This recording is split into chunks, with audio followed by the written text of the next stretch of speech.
요한계시록 7장 두 번째 시간입니다. 4절부터 8절까지 말씀입니다. 14만 4천이 등장합니다. 이마에 입맞는 이스라엘 12지파라고 기록되어 있습니다. 이스라엘 지파에 관해서 상당히 많은 논란이 있습니다. 신약 속에서 이스라엘 족속, 이스라엘 지파, 과연 이들이 육적 유대인인가 하는 것 때문에 성경 해석자들이나 말씀을 선포하는 분들 사이에 논란이 많습니다. 기독교 안에 특히 그 장로교단에서는 요한계시록을 상징으로 풀고 있습니다. 심지어 보지 않아도 된다라고 가르치는 곳도 있습니다. 그렇지만 요한계시록 1장 1절을 늘 기억하신다면 그런 해석, 그러한 교훈에 미혹되지 않을 거라고 생각을 합니다. 요한계시록 1장 1절을 보면 예수 그리스도의 계시라, 하나님께서 그 반드시 속히 될 일들을 그에게 주사 천사들을 보내서 그 종들에게 알리고자 요한에게 미리 보여주셨다, 이렇게 기록되어 있습니다. 반드시 속히 될 일, 그리고 그걸 알아야 될 자들이 그의 종들, 하나님의 종들, 그러면 신약시대에 교회에 들어와 있는 하나님의 부름을 받은 성도들입니다. 성도들이라면 반드시 이 속히 될 일을 알아야 하기 때문에 예수 그리스도의 계시를 통해서 천사들을 보내서 사도 요한을 하늘로 불러올려서, 영으로 불러올려서 그걸 보여주신 겁니다. 그렇기 때문에 이 책을 꼭 주목해서 봐야 합니다. 요한계시록은 수신자가 교회입니다. 곧 교회를 이루고 있는 부름받은 성도들입니다. 요한계시록 22장 마지막 부분에는 이 예언의 말씀을 더하거나 빼지 말라라고 경고하고 있습니다. 예언의 말씀을 더하면 계시록에 기록되어 있는 재앙들을 더할 것이고, 빼면은 예루살렘 성에 들어가는 데서 제하여 버린다. 결국은 불못에 던져 넣겠다는 겁니다. 그렇게 분명하게 이 마지막 계시 책에는 수신자가 누구이고 이 마지막 예언서에 대해서 전혀 누구든지 더하거나 빼지 못하도록 딱 못을 받고 있는데, 이것을 상징이라고 안 봐도 된다 그러면은 그 말씀을 통째로 빼는 거가 되는 겁니다. 반드시 속히 될 일이기 때문에 교회 성도들은 반드시 보아야 합니다. 그래서 이걸 상징으로 푼다고 하는 것은 매우 위험합니다. 구체적이고 장차 교회에 임할, 또 성도들에게 임할 모든 미래의 과정들입니다. 구원에 이르는 하나님의 일정표가 자세히 우리에게 공개되어 있습니다. 그걸 봐야죠. 그래야 우리는 하나님의 뜻과 목적이 뭔지, 지금 하고 계신 일이 뭔지, 어떻게 해야 하나님을 기쁘시게 해야 하는지 그걸 알고 신앙생활할 수 있습니다. 그냥 막연히 하나님은 복을 주는 분, 그리고 구원하시는 분, 그래서 우리가 죽으면 천국에 가서 영생을 누린다는 막연한 믿음의 도착, 믿음의 결국을 그렇게 두루뭉실 알고 있다면 정말 큰 코 다칩니다. 왜냐하면 믿는 자들에게 먼저 심판이 있다라고 신약 성경은 일러주고 있기 때문에 그렇습니다. 그냥 믿고 있다가 이 땅에서 복을 많이 받고 장수하고 누리고 있다가 죽으면 그냥 천국으로 바로 올라가는 거는 구원에 이른다라고 하는 일반적인 그냥 보편적인 한국 기독교의 교리, 그것을 믿고 신앙생활해서는 안 됩니다. 요한계시록을 상징으로 푸는 이 한국 기독교 강단 아주 대다수입니다. 계시록을 참고만 하지 안 봐도 된다라고 가르치는 곳도 상당히 있습니다. 그렇기 때문에 오늘 계시록 7장에 기록된 14만 4천 또는 이스라엘 12지파 이 부분을 상징으로 보고 있습니다. 구약을 기준해서 성경을 해석하려고 합니다. 그렇게 해왔습니다. 그래서 이스라엘 12지파 이건 뭐 육적 이스라엘이다. 육적 이스라엘, 자칭 유대인들, 혈통이 유대인 이스라엘이라는 거죠. 그들을 구원하기 위한 하나님의 계획이다. 지금 신약교회를 이루고 있는 성도들하고는 무관한 말씀이다. 이렇게까지 해석을 하는 강단이 있습니다. 또 14만 4천 그 숫자도 한마디로 완전수의 완전수 곱하기 완전수 곱하기 완전수, 그게 14만 4천이라는 거죠. 완전수라는 거는 히브리 사람들 세계 속에는 하늘의 수가 이제 3입니다. 땅의 수를 4라고 그럽니다. 하늘 셋째 하늘이 있죠. 그리고 3위의 하나님 이렇게 이해하셔도 됩니다. 그리고 이제 땅의 수는 사방이라고 그러죠. 사방.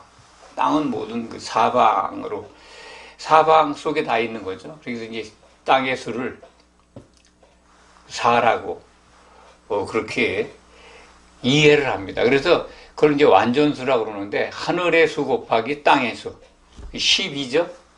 또 더하면 7이고 그래서 히브리 사람들 언어 속에 이제 숫자 7과 12는 완전수입니다. 또 10이라는 숫자도 완전수로 이해합니다. 온전하다는 거죠. 다 채워졌다. 그래서 이 12지파에 또 12, 완전수 곱하기 완전수. 12가 또 어떤 분들은 이게 이제 12사도를 뜻한다라고 또 가르치기도 합니다. 그래서 12 곱하기 12는 144죠. 144 곱하기 완전수 10의 세제곱, 1000이죠. 참 완전히 많다는 거죠. 그래서 14만 4천. 이 14만 4천은 그래서 추상적인 수고 모든 믿는 사람들을 포함하는 상징적인 숫자라는 거죠.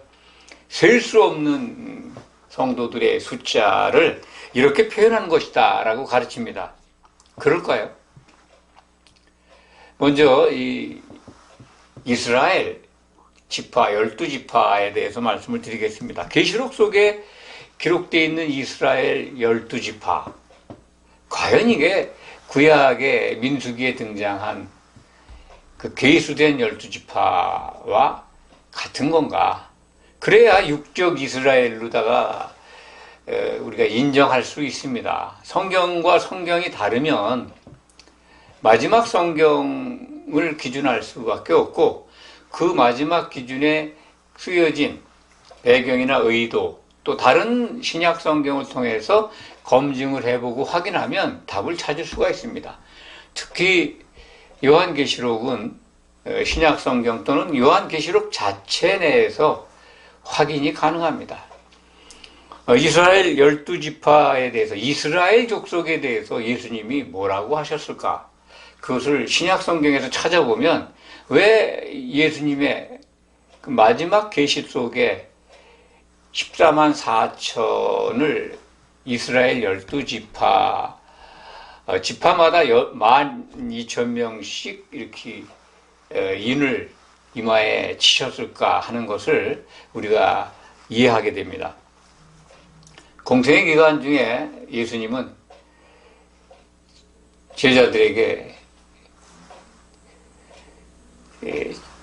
주님이 다시 이 땅에 오실 때, 재림이죠. 재림 때 있을 심판에 대한 설명을 하셨습니다.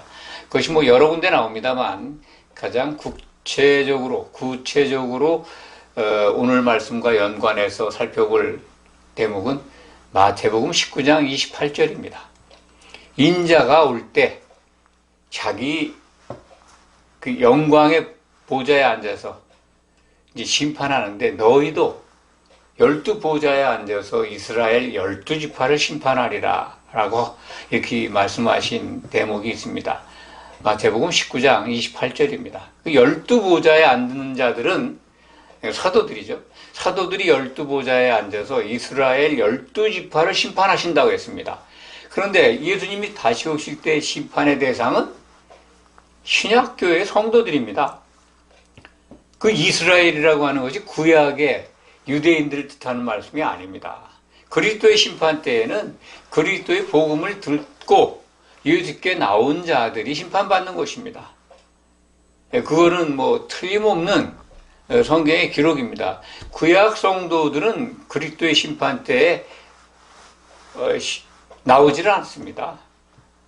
신약 시대에 예수 그리스도의 피에 힘입은 자들만 그리스도의 심판대 앞에 나와서 심판을 받게 됩니다. 그때 예수님과 더불어 심판하는 그 12보좌 심판석에 앉는 그 자들은 사도들입니다. 그때 이스라엘 백성들, 이스라엘 12지파를 심판한다고 말씀하셨거든요.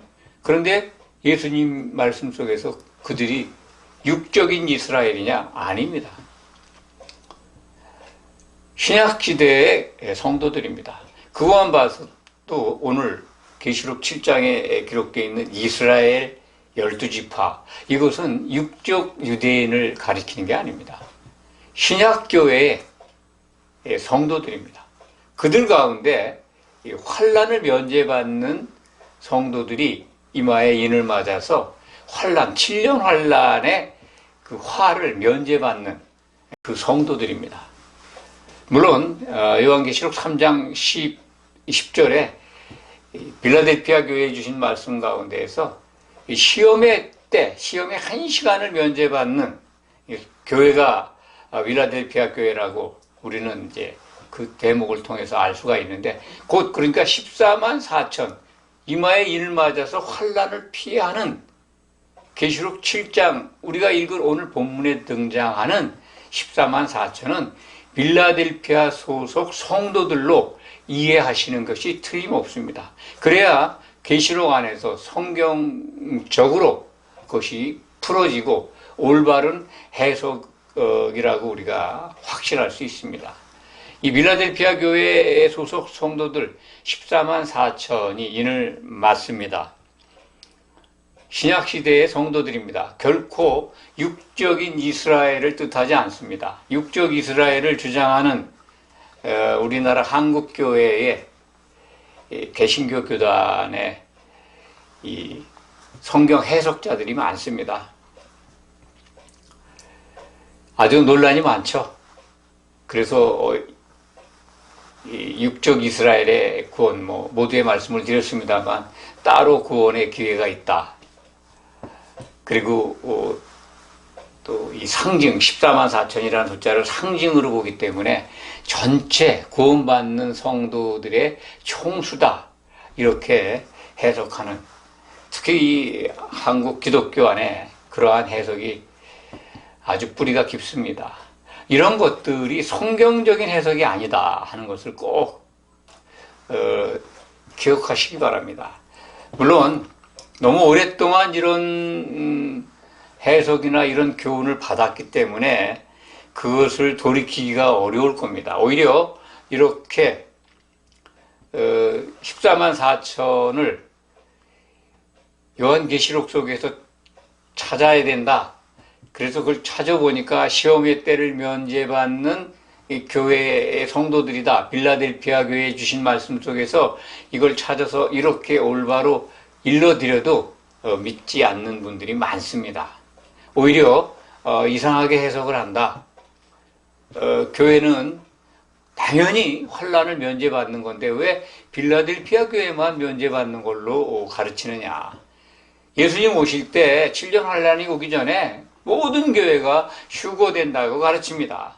그렇기 때문에 오늘 7장에 기록되어 있는 14만 4천은 이미 교회에 들어와서 구원의 그 인침을 받은 모든 성도들을 뜻한다. 이렇게 가르치게 된 것 같습니다. 그렇지 않습니다.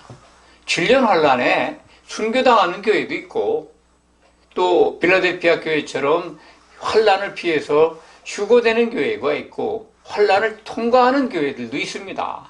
그것이 계시록 속에 나와 있습니다. 그렇지 않으면 7년 환난, 특히 그 후 3년 반 기간 동안에 참 겪어야 되는 환난, 그래서 끝까지 믿음을 지키는 자 복이 있다라고 하는 말씀들이 계시록에 계속 나오는데 그런 말씀을 왜 줍니까? 그러면 교회 밖에 있는 사람 분들에게 이걸 주는 말씀이다 라고 이해할 수밖에 없습니다. 요한계시록은 교회에 주신 겁니다.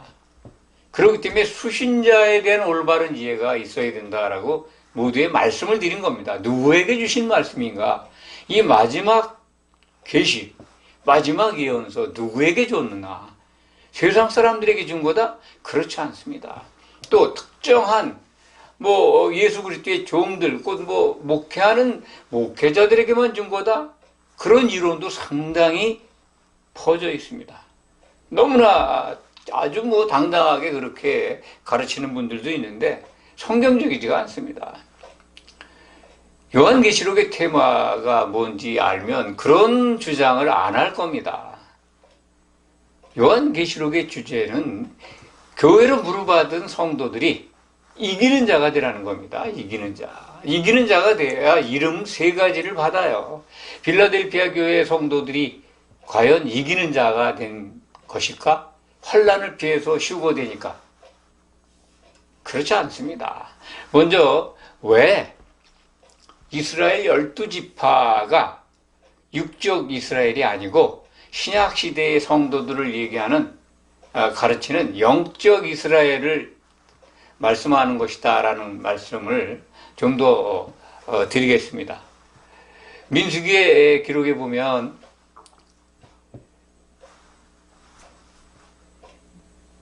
홍해를 건넌 이스라엘 백성들이 이제 이 가나안 땅으로 진군하기 전에 하나님께서 모세에게 이스라엘 백성들을 계수하라고 명령하시죠. 그것이 이제 민수기입니다. 그 계수했을 때 그 계수에 포함된 사람들이 12지파죠. 12지파 가운데 요셉 지파와 레위 지파는 빠집니다. 요셉 지파라는 지파는 없습니다. 구약 성경에도. 요셉이 아들을 둘을 낳았는데 그 므낫세와 에브라임이죠. 장자가 므낫세고 차자가 에브라임인데 야곱은 그 에브라임을 갖다가 앞세웁니다. 에브라임 지파가 이제 요셉의 장자 역할을 하는 그런 이 성경의 기록이 있습니다. 그래서 요셉 이름은 빠지고요. 에브라임 지파와 므낫세 지파가 이스라엘 12지파 속에 들어갑니다. 그리고 레위 지파는 하나님께 속한, 직접 속한 하나님의 그 제사장 역할을 해야 되는 지파이기 때문에 그 계수에서 빠집니다. 그래서 이스라엘 12지파 그러면 레위 지파와 요셉이 빠지고 대신 둘, 므낫세와 에브라임이 들어갑니다. 그래서 12지파가 되는 건데 오늘 우리가 읽은 계시록 7장 4절부터 8절 말씀에는 이렇게 돼 있죠.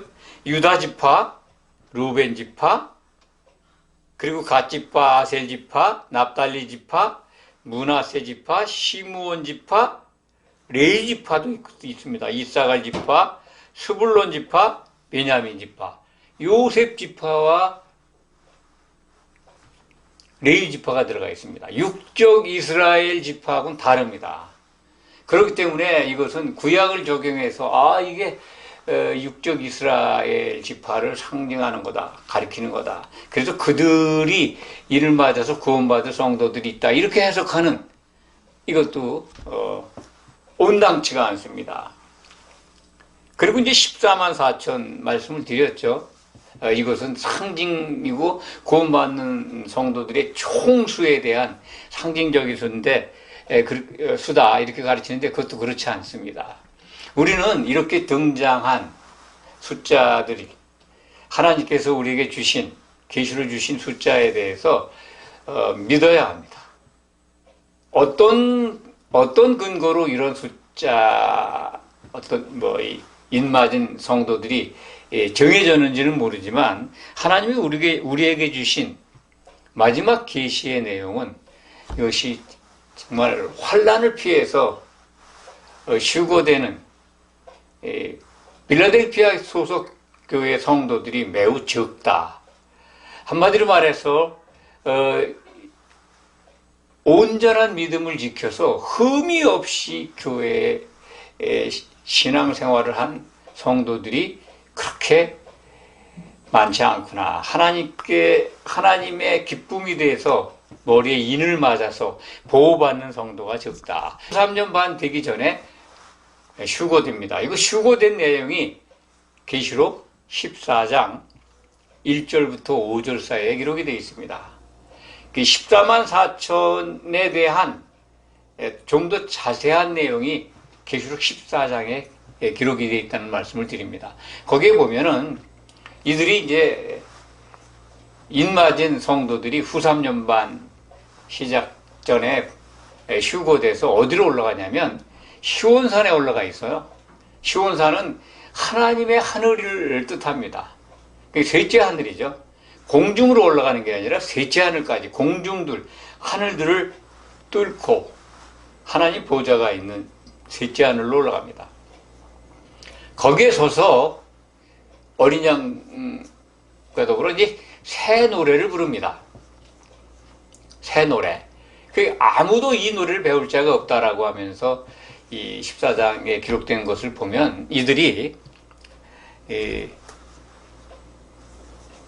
두 가지 이름을 받고 있습니다. 두 가지 이름을 받고 있는 것 꼭 기억하시기 바랍니다. 하나님의 이름과 어린 양의 이름을 이마에 받고 있어요. 아마 그 인이라고 하는 것이 그 이름인 것 같습니다. 이마에 인을 친다 그러는데 사실 우리가 갖고 있는 이 육의 몸에 인 맞는 걸까요? 그렇지는 않죠. 우리가 휴거되려면 예를 들어서 성도들이 셋째 하늘로 휴거되려면 이 몸은 버리는 거죠. 벗어야죠. 그러니까 이 영과 혼, 우리의 생명의 본체에 하나님의 이름과 어린 양의 이름이 새겨지는 것 같습니다. 영적인 공간, 영적 존재에 그것을 인친다고 하니까 아마 성령의 인 같은 그런 것으로 이해하면 될 것 같습니다. 우리는 그때 가서야 알겠죠. 그것이 뭔가. 하나님께 속한 거라는 거죠. 어린 양께 속한 도장을 받는 겁니다. 그 두 가지를 받고 있어요. 그러니까 이들이 이기는 자가 받는 세 가지 이름을 다 갖지 못하고 있습니다. 셋째 하늘까지 휴거가 됐는데, 그리고 그들은 참 이 처음 익은 열매라고 하는 칭찬을 받고 있고, 거짓이 없고 흠이 없는 자라는 겁니다. 간사하지가 않아요. 거짓이 없어요. 예수님이 그 공생의 기간 동안에 초기 공생의 시작점일 것 같습니다. 요한복음 1장에 기록되어 있는 나다나엘이 오는 걸 보고 예수님께서 예수님을 찾아오죠. 동무의 소개로다가. 근데 예수님께서 이렇게 말씀하시죠. 참, 나다나엘이 참 정말 보기 드문 참 이스라엘이다. 그 속에 간사한 게 없다. 이렇게 칭찬하십니다. 간사한 게 없다는 건 거짓이 없다는 겁니다. 그러니까 참 이스라엘을 예수님이 또 말씀하신 거죠. 그 육적 이스라엘이 아니라는 겁니다. 영적 이스라엘 사람이라고 나다나엘을 그렇게 부르셨습니다. 그렇기 때문에 이 계시록에서 이스라엘도 예수님이 공생애 때 이스라엘을 생각한 그 이름에 맞는 족속은 영적 이스라엘입니다. 예수님을 따르는, 예수님의 복음을 받아들여서 예수님의 제자가 된 자들, 그걸 영적 이스라엘이라고 합니다. 그래서 요한계시록 7장에 기록되어 있는 이스라엘 12지파, 그 인맞은 14만 4천, 12지파마다 12,000명씩 인을 맞죠. 이들은 육적 이스라엘, 그러니까 자칭 유대인, 혈통이 이스라엘 사람이다라고 우기는 자칭 유대인들 아니라는 겁니다. 그것을 이스라엘 백성이라고 오해하는 그런 교훈, 그런 가르침에 더 이상 속지 마시기를 다시 한번 강조합니다. 그래서 이제 이기는 자가 아니다. 이마에 인을 맞고 셋째 하늘로 휴고된 14만 4천 이기는 자가 구별된다. 뭐가 구별되냐면 이기는 자들이 받는 이름 세 가지 중에 하나가 없다는 거죠. 조금 전에 말씀을 드렸습니다. 이기는 자가 받는 이름이 뭡니까? 세 가지. 계시록 3장 12절에 기록이 되어 있습니다. 전에 기회 습정마다 말씀을 많이 드렸습니다. 아버지의 이름과 어린 양의 새 이름과 그리고 새 예루살렘의 이름입니다. 새 예루살렘이 뭡니까? 계시록 21장에 가면 어린 양의 준비된 신부이고 아내죠. 신부가 결혼식을 끝내고 아내가 돼 있어요. 아내의 모습이 하나님의 하늘에서 내려오는 것을 사도 요한이 봅니다. 그런데 그게 이제 어린 양의 아내다. 아내의 모습이 이제 21장에 쭉 이 설명이 되어 있습니다. 새 예루살렘이죠. 우리가 이루게 될, 그러니까 아내로 준비된 그리스도의 어린 양의 신부로 준비돼서 혼인잔치를 치른 그들이 이루는 아내의 모습은 새 예루살렘 도성입니다. 그 안에 하나님께서 사신다는 겁니다. 우리 안에 사신다는 거예요. 그래서 이제 진짜 이기는 자들의 이마에는 새 예루살렘의 이름이 그 어린 양의 아내라는 이름이 새겨지게 됩니다. 그걸 받아야 되는데 휴고된 14만 4천 환난을 피해서 면제받는 그 성도들의 이마에는 그것이 빠지고 두 가지 이름밖에 없다. 고로 이기는 자라고 우리가 볼 수가 없다. 물론 그리스도의 심판 때에 그들 또한 서야 합니다. 예수님 오실 때 데리고 오는 성도들이에요. 시온산에 올라간 그 14만 4천에 대한 설명이 쭉 나오는데 그들에 관한 설명 중에서 어린 양이 어디로 가든지 따라가는 그러한 성도들로 표현되어 있는데 어디로 가든지 따라가요.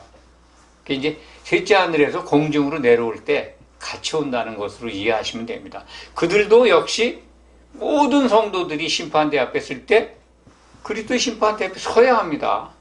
셋째 하늘까지 올라가서 시온산에서 노래를 부르기 때문에 그 표현된 것을 보면 그들이 탈락할 가능성은 없습니다. 그들은 어린 양의 혼인 만찬에 참여하게 될 겁니다. 그런데 어쨌든 공중으로 내려와야 됩니다. 그래서 성도들이 최종적인 종착지, 장막 치는 곳은 공중입니다.